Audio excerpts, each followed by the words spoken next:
Mr. McCain, I have a question for you. You see, I'm having a hard time understanding how I can be in this predicament. I worked for a company called Consolidated Freightways, and I was a very hard worker. I worked between 12 and 35-hour shifts. Can you imagine that, hauling doubles and triples around the United States? And I was a union steward for the Teamsters. And I represented two individuals 1 month before this accident, after I received death threats, of course, from the corporate Hitlers. And a lot of the gentlemen that were working for the corporation said they spent 30 years there, and the corporation simply just sent them warning letters to try to fire them. Now, why would that happen, you expect? I can't imagine why. And I can't understand why I would spend 7.5 years working these long, dangerous shifts, driving through ice storms. And by the way, I was one of the top runners, making $85,000 a year, paying my taxes. And after this accident, you see, my workers' comp checks bounced. Yeah, that's right. There was a stop payment on them. I wonder why that could have happened when the CEO was making $5 billion a year.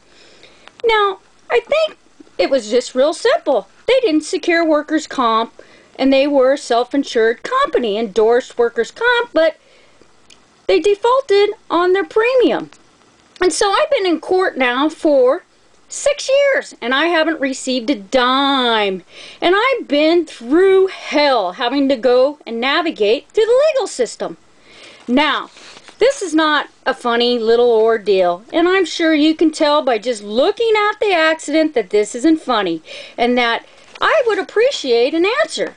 After all, Joe the plumber got a brilliant response from Barack. I was wondering, can I get a response from you why I never received a dime for my disability payments? Why I never received a dime for Social Security disability payments? Why I'm denied medical care right now for a very, I'd like to just, scream how intense of agonizing for internal bleeding is, and that I can only go to a hospital that's going to bill me because I don't have insurance, and therefore I can't go see a doctor who wants to do surgery on me because they don't want to help out the doctors simply because I would be an MSI, medical service indigent.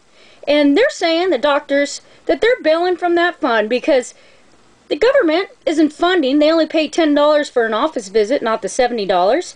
And they have to wait 6 months even to maybe get any money for helping someone out like me in a situation like this.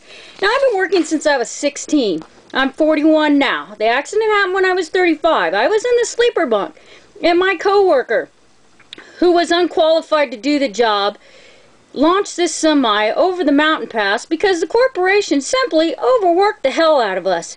Maybe it has something to do with that FedEx lobbyist who paid Reagan $30 million to take one of the removals out and deregulation, where truckers only had to go to 10 states, and now they got to go throughout the United States, causing fatigue and causing a lot of accidents. 5,000 to 6,000 people dying on the highway.